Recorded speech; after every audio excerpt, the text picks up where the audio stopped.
So welcome, great to see all of you on this lovely morning here at DIIS. And also welcome to you who are following via live stream. It's great to have you with us. My name is Marie Barse. I'm a journalist here at DIIS, and I will moderate today's seminar. But before we start, we have just a small task for you. We would like you to scan this QR code, and then we'll have a short poll with 2 questions that we want you to answer. And it's completely, of course, completely anonymous. And I should also mention that it's multiple choice, so you can answer or click more than one option. And then we'll use your answers, hopefully, in our talk a little bit later. Yes. So I'll give you the first question.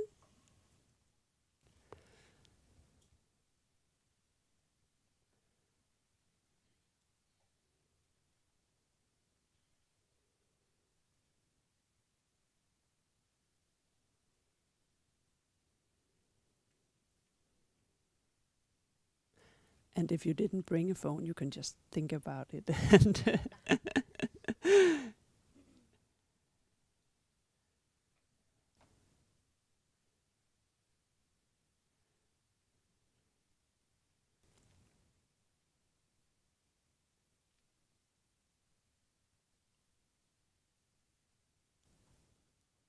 Okay. Next question. More people are still answering.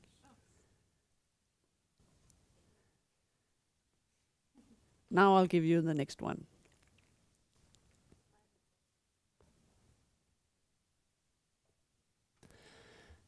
So only 2 options, so maybe.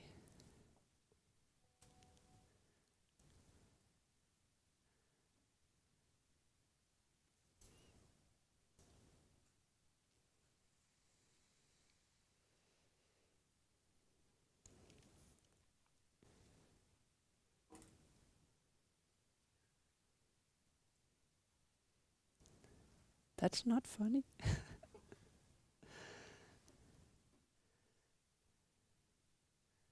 Okay. I think you had enough time.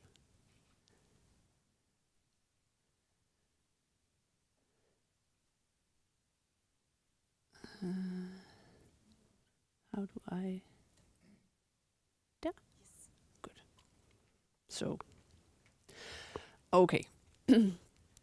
Well, after establishing their self-declared caliphate in June 2014, Islamic State in Iraq and Syria ran a very professional media campaign to show the public just how brutal and oppressive they could be. The campaign contained videos of alleged homosexuals being thrown off rooftops, beheading of journalists, and hanging of people from light poles. Now imagine living in such a state and think about this question. And that's exactly what you've investigated, Isaac Svensson and Dino Krause, in your new book, which we will hear a lot more about today. You've done research to find out what sparks civil resistance in these very, very oppressive jihadist proto-states, and also looked into what forms this civil resistance can take. And today we'll hear a lot more about what you found out. And then afterwards we have with us Associate Professor Isabel Svensson. Is that still your correct title, or did you just get a new title? Oh, sorry, Isabel Bramsen. Sorry. So the title is correct. The name is. Did you marry? No, okay. No, something. Okay, you're associate professor, but your name is not Svensson. It's Bramsen. Sorry. We have you Isabel Bramsen with us, and you'll broaden some of the insights from the book that we'll discuss today, and then also point to some policy implications of this work. And then hopefully we have time for Q&A in the end. But we'll start with you, Isaac Svensson, and you're a professor at the Department of Peace and Conflict Research at Uppsala University in Sweden, and you're also the lead author of the book Confronting the Caliphate. And in your research, which resulted in this book, you studied civil resistance in so-called jihadist proto-states in Syria, Yemen, Iraq, Mali, and Algeria. So, could you tell every one of us a little bit more about what is a jihadist proto-state and what examples of civil resistance did you find during your research? I can. I will find your PowerPoint here. Yes. Just need to go back to the first slide. Oh, sorry. Yes, and I will sit down. Thank you so much, and thank you all for being here.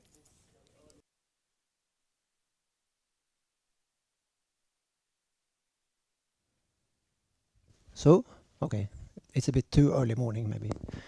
Thank you for being here. So before I start, I would like to just say a few words about this image that we have on the coverage and try to explain it, because it might be a bit puzzling. But this is from Syria during one of the originally Al-Qaeda connected groups, HDS, that controlled some areas during the Syrian civil war. And at some point in their controlled areas, they made a new moral code that men and driving motorcycles and those in the back were not allowed to hug each other. Traditionally, when you go with the motorbikes, which is the way you do there, is that you jump on and you grab the guy before you, right? But it was seen as immoral, and they started to then police against this. And some youngsters started to think that this was ridiculous, right? And they made a point of driving past the HIS guards, and at some point they tried to show that they were extremely immoral. So instead of the one in the back just sitting with two legs, sort of sitting as a sofa, right? That was the moral way of doing it. They decided that both were going to sit on in the sofa, so the driver as well, passing by, and it looked, of course, ridiculous. And at some point, they also did sort of the other way around. They got inspiration from the Titanic move here, right? So the passenger in the back lovingly hugging the driver in driving, and he's sort of doing the classical Titanic move. This is we found that we illustrated this image in Syria, and Nadar Hawash did most of the fieldwork there, arranged for this picture, and it is a very good illustration of something essential here: the use of humor, the use of creativity as a way of resisting, and also how subtle resistance can be in these types of conditions. And maybe that is more nuanced than the way we think about civil resistance from our way of thinking about civil resistance.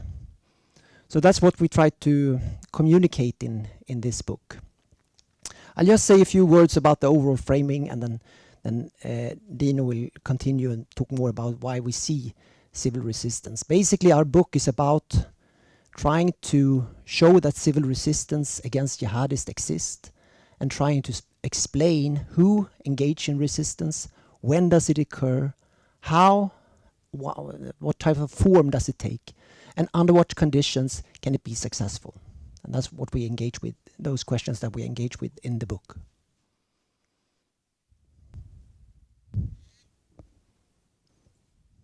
Okay, so we use a concept from a Norwegian colleague, Brynjar Lia, who talks about jihadist proto-states as our starting point. And he defined this as territories declared as emirates, Islamic states or caliphates that are controlled and governed by militant jihadi groups. And here is a list of some of the jihadist proto-states that are created. So these are states that are set, they are not formal states, but they are proto-states. They are some type of governance structure. They are done within a tradition of setting up Sharia law. They are part of a transnational jihadist movement. And they are a phenomena that is interesting for us because they are basically about establishing control and establishing power, right? In that way, they look and function to a large extent as states and as regimes in a very small micro way.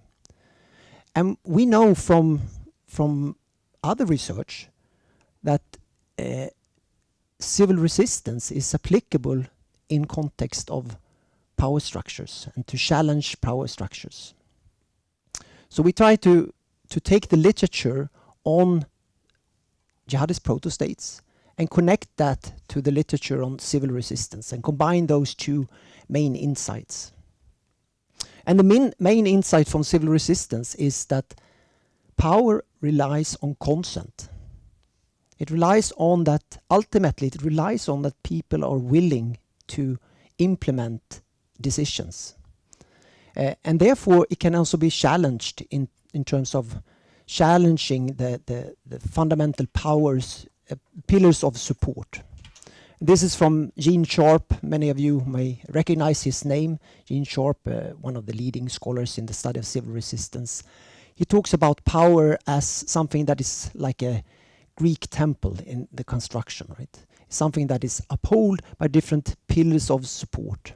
And it's the bureaucracies, the military apparatus, it's people doing their work, it's the economic structure, people paying their taxes.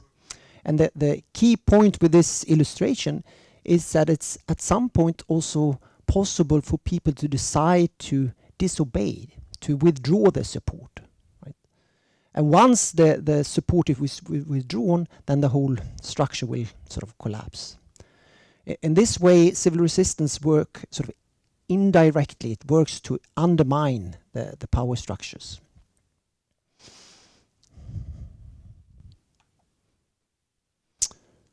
So our main claim in this book and what we want to do and communicate to the larger audience is that civil resistance, civilians do resist jihadists.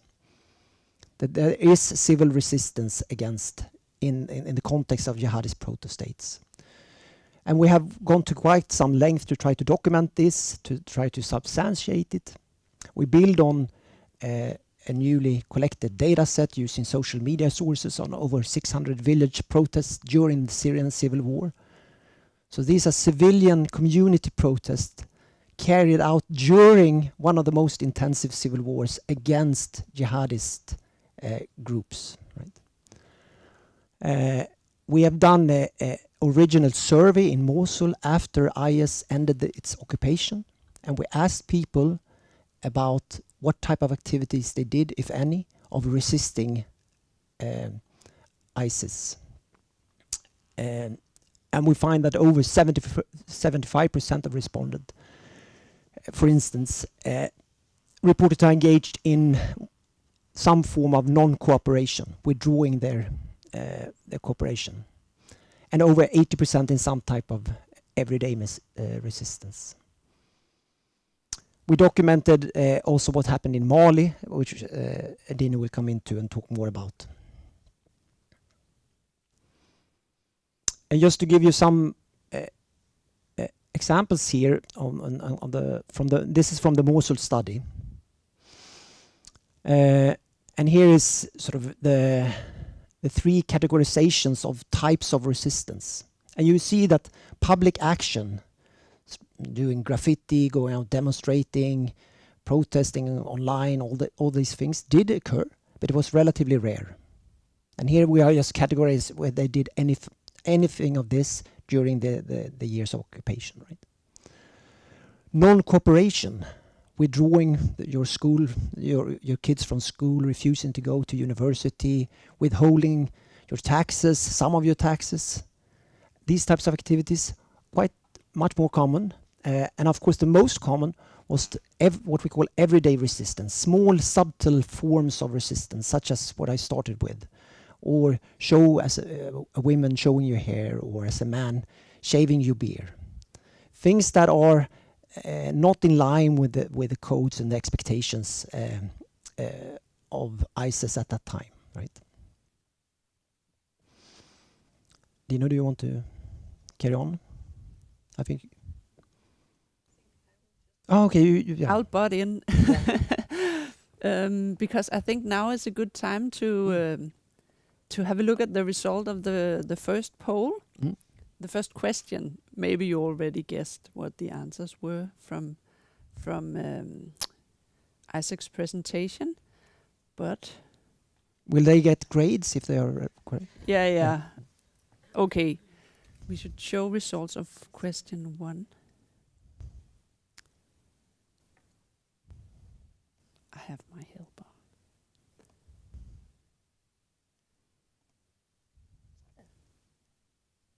We need results of the first. Yeah, perfect. Okay. Yeah. So, most of you did your homework. No. Yeah, it's funny that the first example, that least people thought that, but this is actually you mentioned all these examples, and these are all right examples of non-cooperation, right? Like keeping children away from school. And could you maybe mention one or two examples where did this happen? For example, keeping children away from school.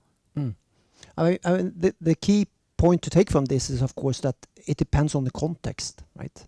So all the answers were actually. So of course, I mean, two men driving together on a motorcycle here is not acts of resistance, but in this particular context, then if you understand the context, you can also understand why this would be acts of resistance. Yeah. The keeping children away from schools, of course, and this is also something that was done as acts of resistance, but also for other types of reasons, right? And that I think is important also to recognize that people engage in resistance not only because they are politically conscious or want to make a statement, but they have different motivations for this. But I mean, one of the key problem that many encountered was that they changed the curricula, and they wanted to indoctrinate the children, and therefore many Iraqis felt that they did not want to send their children to be exposed to this kind of message, right? And they started to do homeschooling instead. And in this context, that was an act of resistance. Yeah. But I think you did well. Super. Then we will have Dino at the stage. And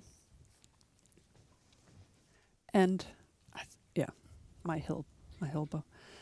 Yeah, and Dino, you're a postdoc here at DIIS, and one of the contributors to the book here. Let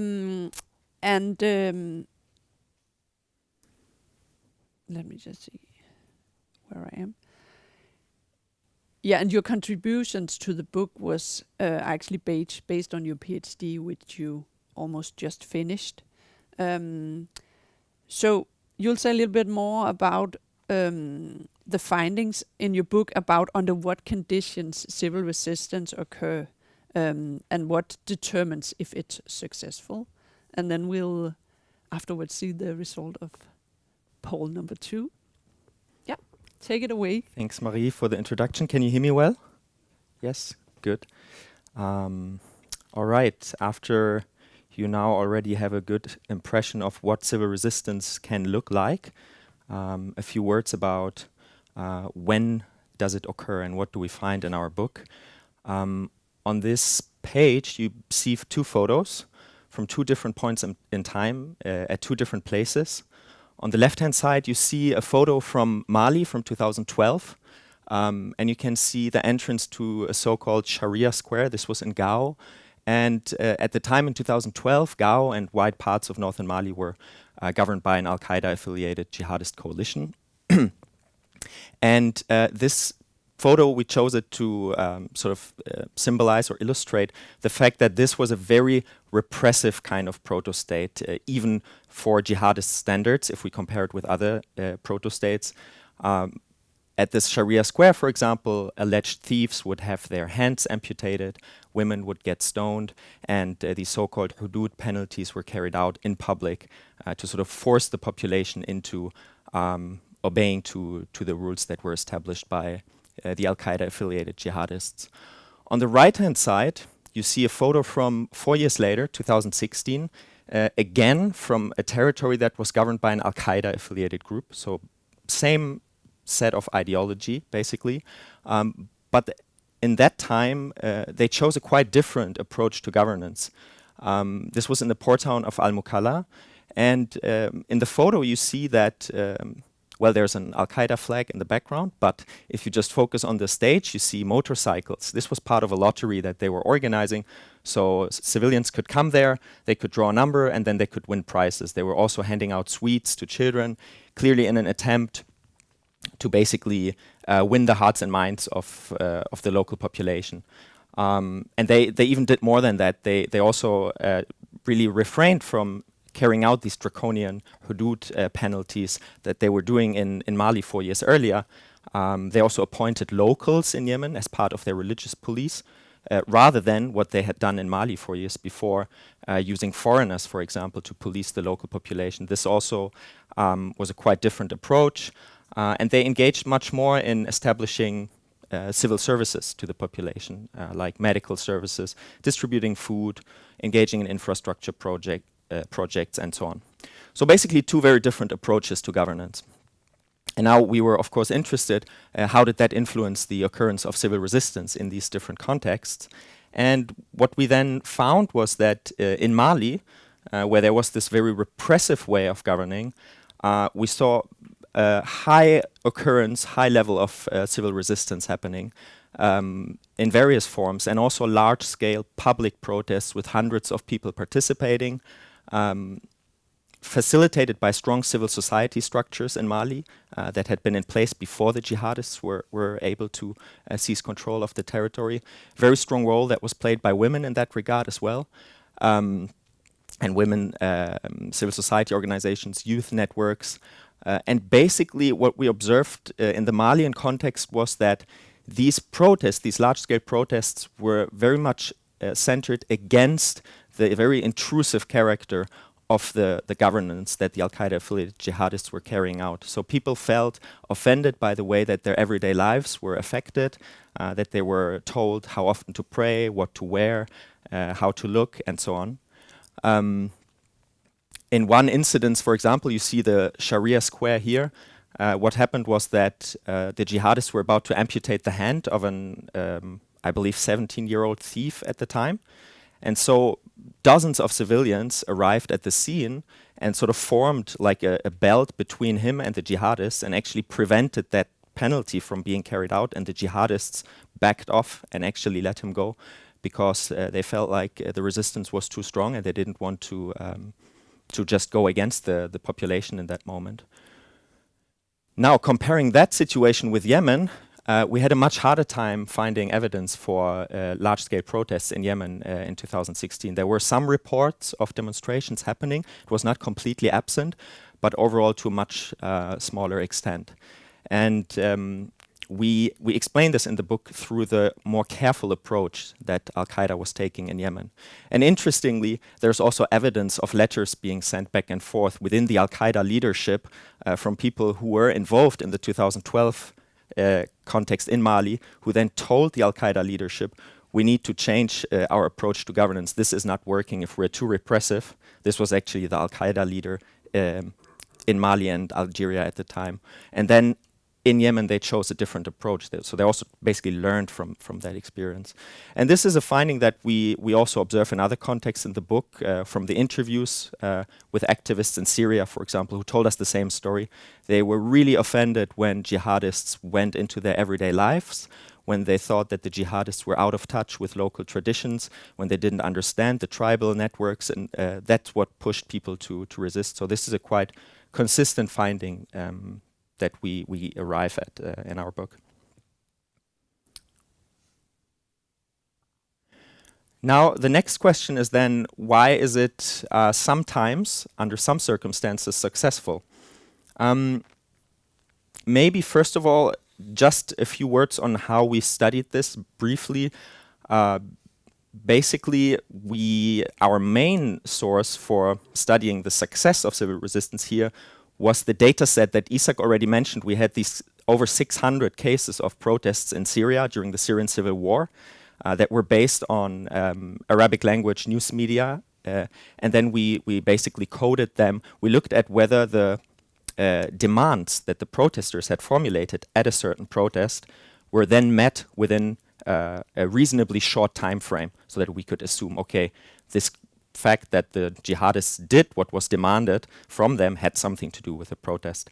And then again, we backed it up also with interviews. Before I go into the explanations, maybe a few words about some examples that we discovered from the Syrian context. For instance, in July in 2018, in a town called Bab Allah, a demonstration broke out against HTS, this jihadist group that is still actually controlling parts of western Syria. This group at the time had imposed a fee on exporting goods from their controlled areas to regime-held areas. And then civilians were demanding that fee to be lifted because it cost them money, right? And then 3 days later, the fee was lifted after a demonstration took place. Same area in another town, Dar et Azar, this was in March 2018. Multiple demonstrations were demanding HTS and another jihadist group, SLF, to stop fighting. And then they reached a ceasefire agreement. And maybe a side note here, what is interesting, what we also observed through the study of the Syrian context, was that we went into this project thinking that civil resistance would mostly be against the jihadists, maybe their ideology, them being repressive. But we also found some incidences where the population actually wanted them to unite forces to fight back more coordinatedly against the regime, which is a very different way of civil resistance, right? It's also activism in a sense, but maybe the goals are not as nonviolent as the very nature of the civil resistance. And we thought it was quite interesting to notice. Another example would be where activists were demanding that some doctors that had been kidnapped by HTS or arrested, they were working for a medical NGO, and the protesters were demanding that the doctors would be released, and they actually released them after a couple of days. So those are just a few examples. Now I'm going to talk a little bit about what we then find, what can explain why some of these protests are successful and others aren't. First of all, what matters is what we here call resource mobilization, which can mean different, or which comprises different elements. The first one being whether the protesters can draw upon previous experiences of protests. What we find through a statistical analysis of these over 600 protests, and also through interviews, is that isolated protests, individual incidents have a smaller chance of having their demands met. But when they keep repeating, when they keep occurring, they build up pressure. And that's when the jihadists were more likely to give in to the demands. Broad participation also matters. What we mean by that is whether the protesters are able to mobilize people from their communities, ideally from different parts of the community, through social networks that can look very differently. In Syria, these were mostly, for example, community-level local citizen associations that were mobilized to resist against the jihadists. In Algeria and in Mali, I already mentioned the strong role of women that were played in Mali. In Algeria, it was similar. So there you had more typical, I would say, civil society networks that we also maybe know more from Western countries, for example. But what matters is that there are pre-existing structures locally that when the jihadists come in, locals can mobilize upon to organize the resistance. I spoke about past protests. What also matters is whether the protests are accompanied by events in the spatial environment. So what we saw, for example, in Syria was many times a protest erupted in one municipality, and then it was joined by protests in neighboring municipalities. So it spread almost like a fire, you could say. In one case, for example, there was a protest against a tax that the jihadists had imposed on olive oil harvest. And that really angered people because it directly affected their income, of course. So they started protesting. And then municipalities in the environment, they started coordinating with them, exchanging WhatsApp messages. And so they started these support protests in support of the protests in that particular town. So suddenly you had not only one town that was revolting against the jihadists, but also all the neighboring towns. And we find evidence that this also then had an influence on the jihadists being more likely to give in to the demands.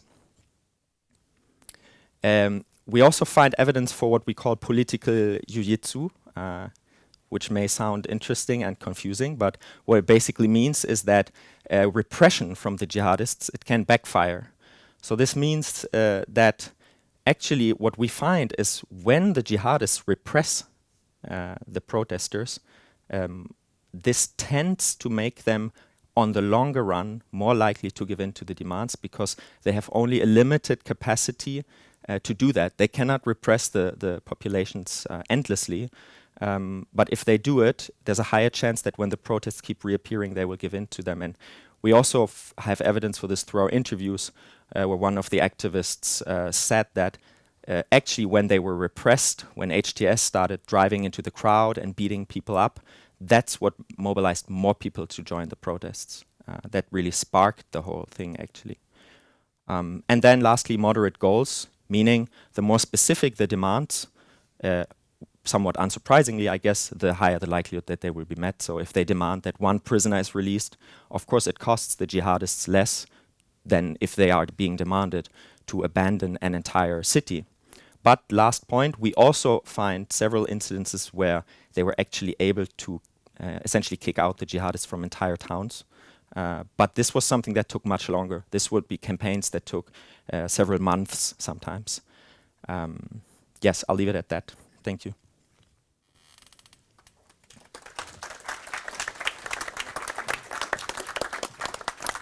Should I stay or? Now it's my turn again with the result of the next poll. Yeah, should I stay? Yes, because then you can tell us what was the correct answer. Maybe. Yeah, we should. Yeah. Next time I'll be able to do this. Yeah. So. Yeah, so do you know what's the correct answer to this question, that more oppressive regimes are less likely to encounter resistance? I would have thought the answer that this was true, because I think I wouldn't dare to do anything if I'd seen videos of journalists having their heads cut off, but... Yeah, I think this is a bit of a mean question because there's simply no right and wrong here. Similar to what Isak also discussed earlier, it very much depends on the context. So, for instance, in the context of the Islamic State, in Syria, we do find fewer reports of large-scale protests. And we also, as you mentioned, Isak, in the Mosul context in Iraq, fewer people went out to public demonstrations because this group was so extremely repressive that it seemed to have some effect on that particular form of protest, indeed. But then people found other ways of resisting. They engaged in non-cooperation or everyday forms of resistance. So I think one takeaway from our book is that more oppressive regimes may face different kinds of resistance, but acts of repression can also and do backfire very often. So if there is collective resistance, if there are major demonstrations taking place, and the jihadists, for everyone, visibly repress them, and they are perhaps not as efficient as the Islamic State with their bureaucracy and their repressive machinery, then there is a high risk that this will backfire and actually push more people to the streets. Very interesting.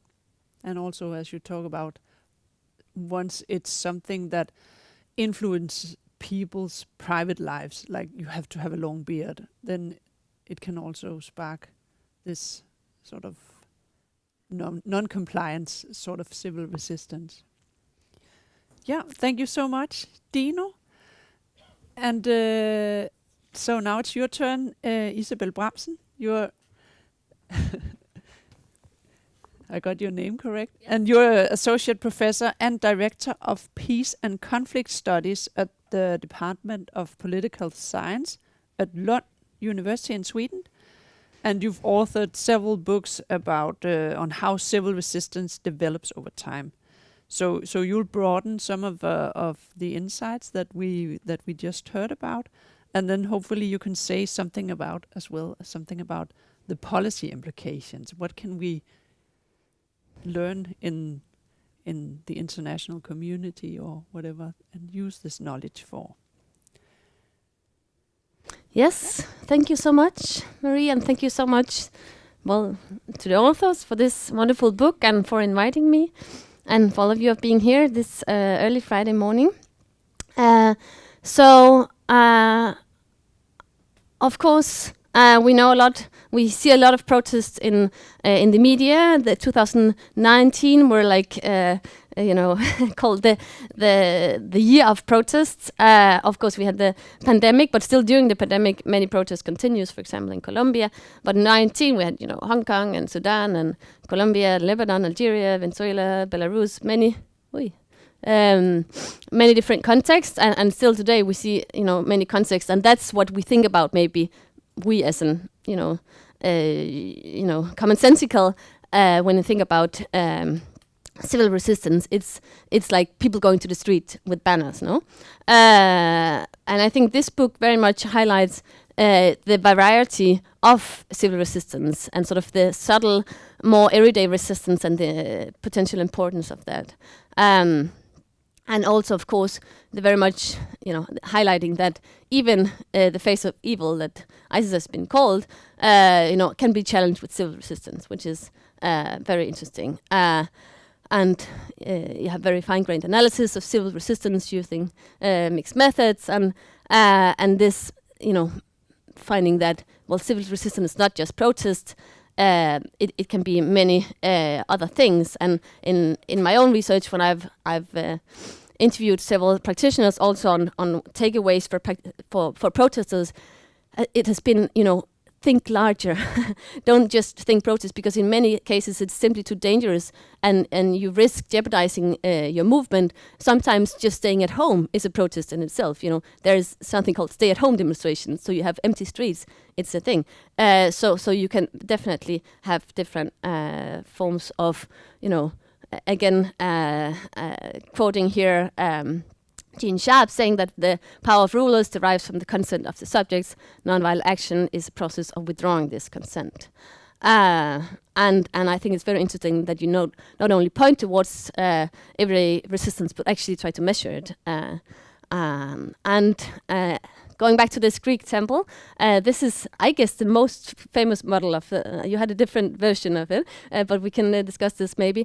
But I want to challenge this model a bit, because it sounds a bit too static to some extent. Then you have these very strong pillars, and you could, of course, it is very difficult to challenge an authoritarian regime or a proto-state, a jihadist, a jihadist proto-state.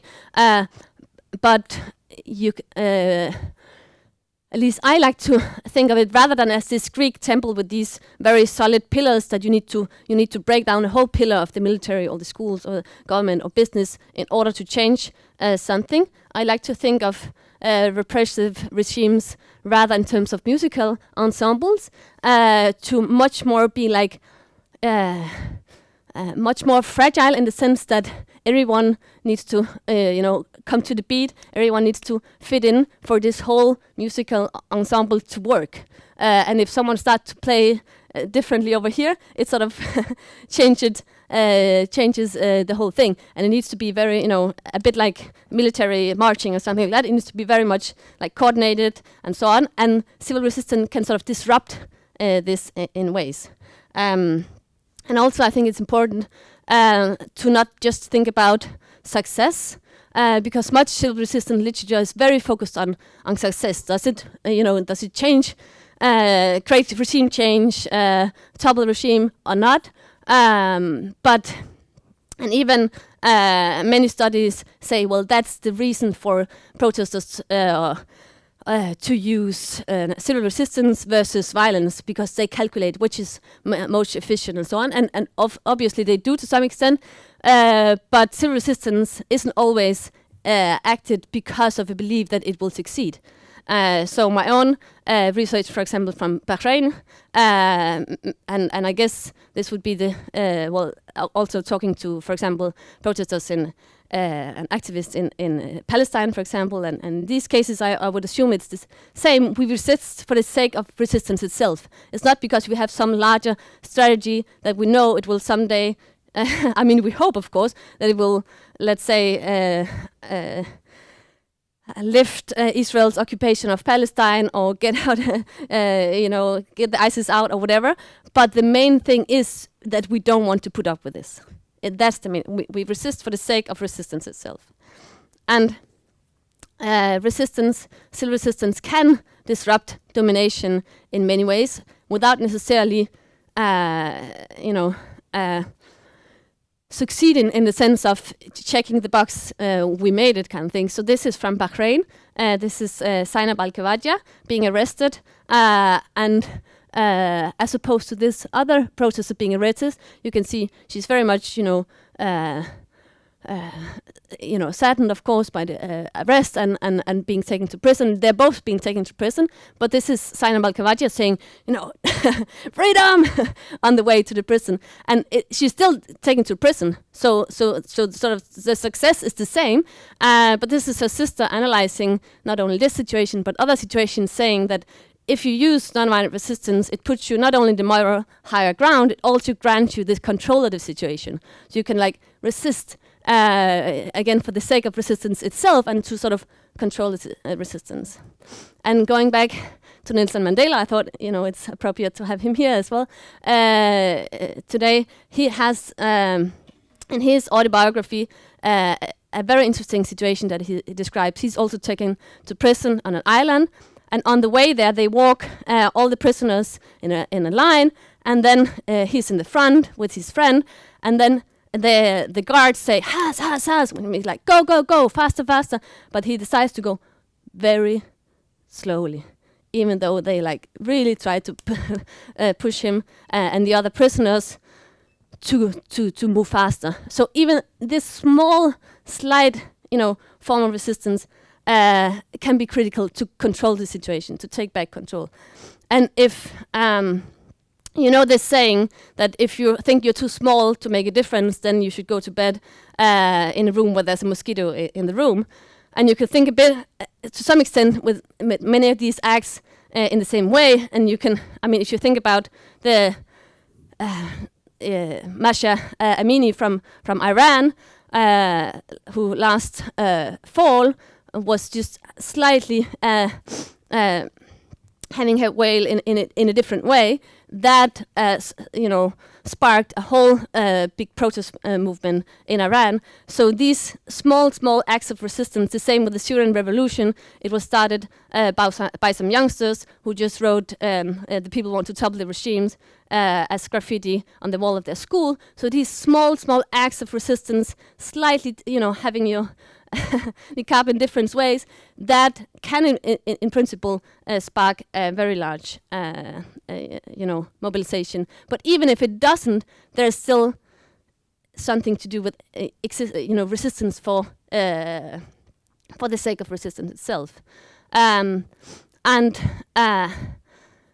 I think women's resistance is a very interesting example of this.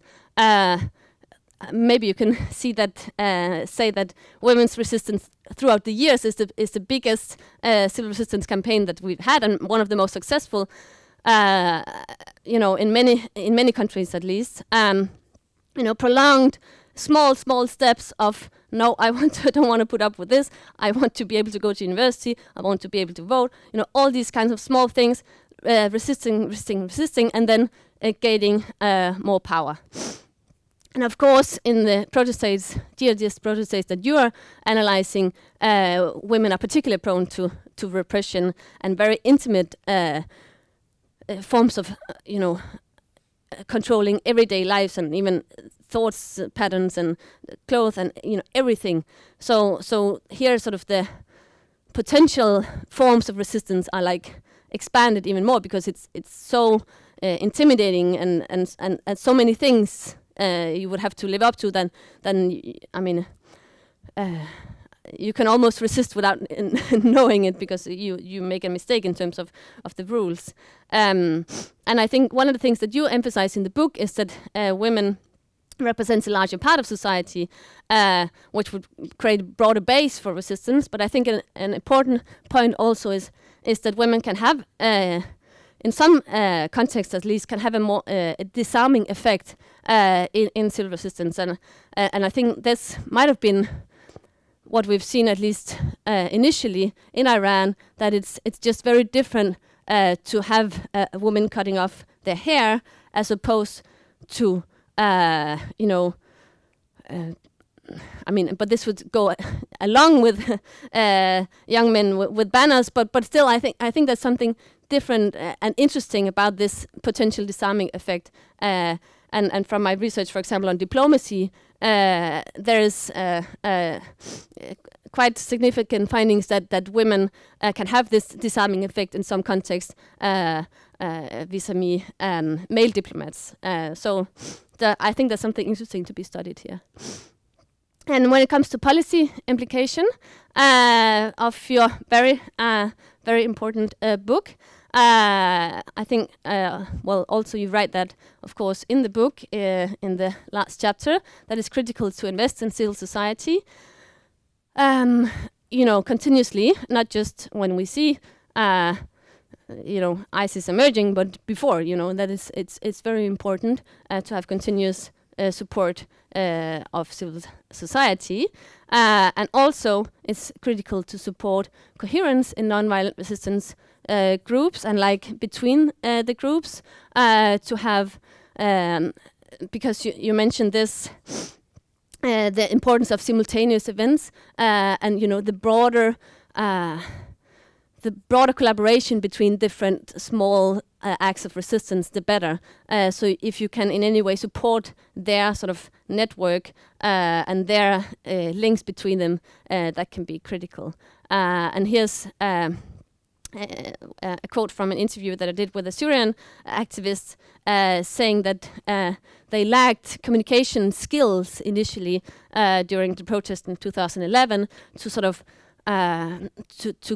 to promote their movement and the sort of coherence in the movement. That it was difficult for them to really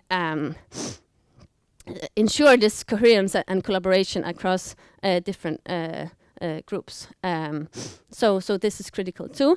And of course, it's critical to give resistance and attention to civil resistance in the media, for example. And then I wanted to pose some critical questions, not critical as in critique, but more as in important, I guess. First of all, how can this be scaled up? How can the influence be expanded? I'm sure you thought a lot about that too. How can we anyway expand these small and important forms of resistance? And then secondly, this is something that has bothered me a lot, haunted me in my own research, that some of these findings may be more relevant for oppressive regimes, jihadist proto-states, or other regimes. For example, this finding about alien rules, or like in Yemen, that they were more sort of respectful of traditional local norms. I mean, this finding protesters cannot use, but oppressive regimes can. So things like that you would kind of almost hide somewhere in the book that no one would really read it. Or what will you do with that? What are your thoughts on sort of the moral implications of that? So, thank you.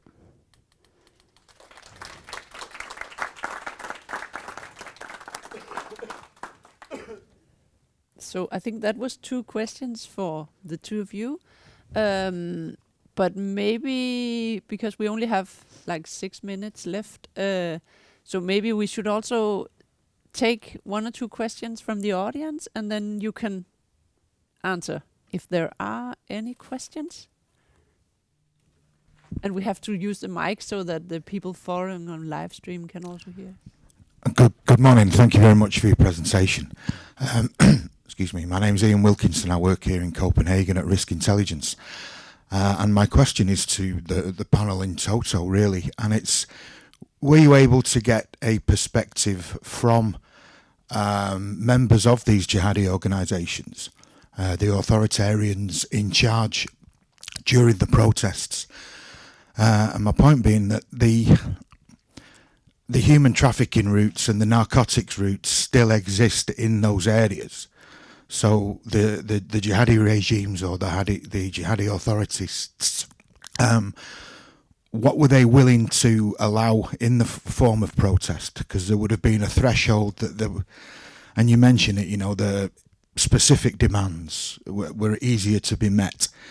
But then there would have been a threshold where they thought, well, no, this is enough, because they still have to maintain their income stream, which is normally human trafficking and narcotics.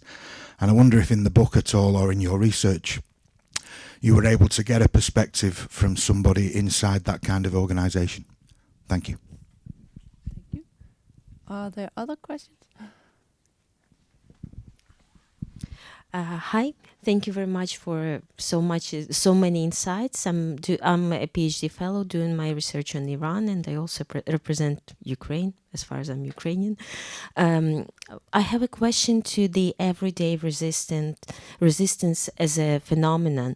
In your opinion, can it have a kind of negative results for the general uprising itself? Because sometimes, like, my thoughts on Iran, well, some of my thoughts on Iran are some of the acts of everyday resistance could lead to could lessen, of course, the negative mood in the society itself, but also it can demobilize people from the means of the main goal.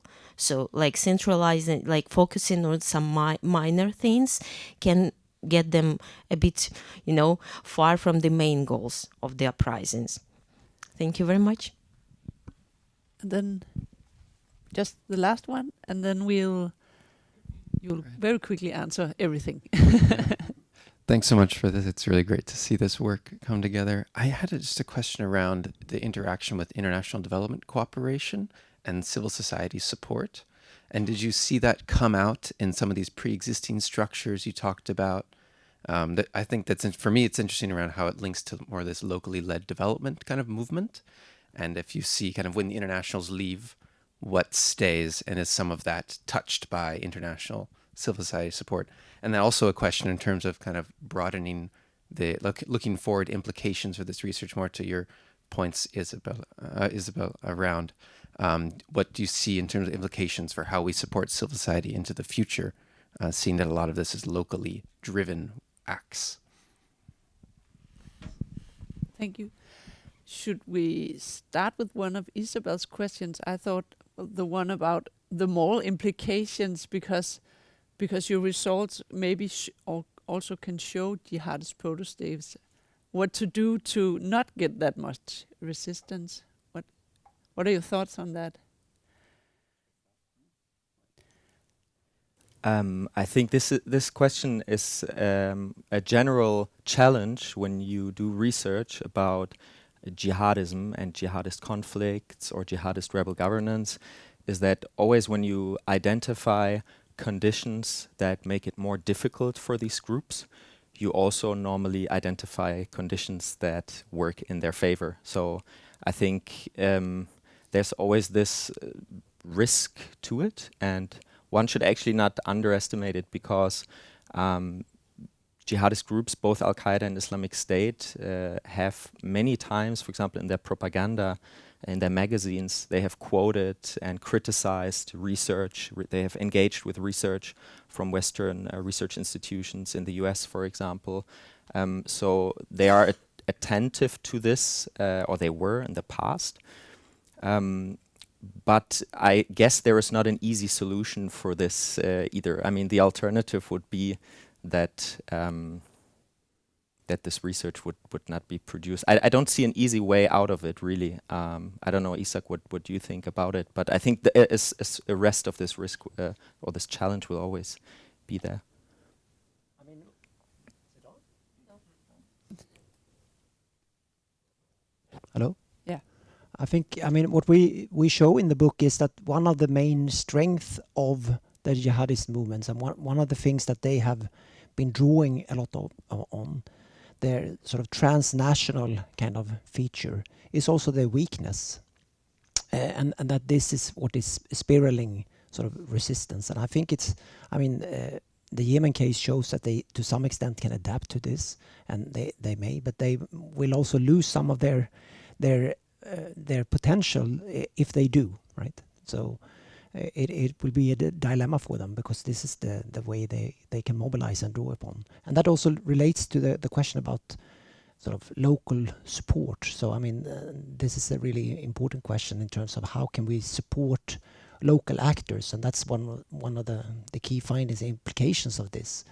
And of course, I don't think it's so easy that we should just go in and do the same sort of being transnational. So it's more about giving peer support and giving learning and giving sort of, and I think the book in that way is an attempt to try to increase the knowledge about what is happening, and hopefully that could translate so that they can see examples of how this is played out in other contexts. And that type of more sort of subtle support, I think, is really important in this context.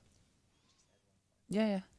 Because one group that we mentioned several times in our presentation, HTS, Hayat Tahrir al-Sham in Syria, this was a group that was affiliated with Al-Qaeda, but then at some point actually broke its ties and renounced its affiliation with Al-Qaeda. And this was the end of a process in which this group had more and more focused on the local context in northwestern Syria. So essentially, this group did exactly what we find works in the favor of the jihadists, namely pay more attention to the local conflicts and try to not act as a foreign invasive actor. And this actually drove them away from Al-Qaeda, which is interesting, right? It directly undermined the reach of the transnational organization in this case. Just wanted to add this. And just to answer you, we have not interviewed jihadi leaders or sort of organizations. We look at it from the perspective of those that are resisting, and that's sort of the basic design, and also mindfully so that we want to look at it from the perspective of the resistors. But I think that would be a super interesting, but a very different type of project. Mm. Yeah, and then we had the last question about, are there any negative effects of this sort of civil resistance that maybe doesn't overthrow these regimes? Or yeah, I can start and you can. I think it's a very good point. And I mean, one of the problems with everyday resistance is that it sort of privatize resistance. It makes something that you do yourself as an act of resistance. And of course, the more potent forms of resistance are social things, that you actually engage with other persons and engage, right? So in that way, it can potentially have a negative effect. But in this context, I mean, one has to realize that the context is so severe and the repression is so severe. So I think it's fascinating and interesting that any type of resistance that is happening. And of course, there is a social element to everyday resistance as well, right? If you show your hair, although it's forbidden, if you shave your beard, if you listen to non-religious music, that could be picked up by others, and then people start to realize that the popular support for these state formation projects are not as solid as they try to be. So I think it can be a powerful still. Yeah. But maybe I can Yeah. add a bit. Can you hear me? Yeah. Because I think it's of course a very interesting empirical question that you could of course analyze. But in principle, I would think that also just the more the merrier. So I mean, as long as it doesn't take away energy from the social acts, the more people non-complying, along with all kinds of other social gatherings and whatever is possible, the better. Yeah. Good point. And yeah, we only overdid our time by 3 minutes, so that was good. And so I'll say thank you so much for an interesting talk and an interesting book. And we actually talked about making QR codes so that you could go in and buy the book, but then it's so expensive that we thought that it would probably not make sense. But if you're interested, you can find the book on DIIS' webpage and read more about it and also buy it. And you can also borrow it here in the DIIS library, unless you have the only copy or borrowed the only copy. But thank you so much for being here and for your good questions and good answers to our 2 polls. And thank you so much for your insights. Let's give them a hand.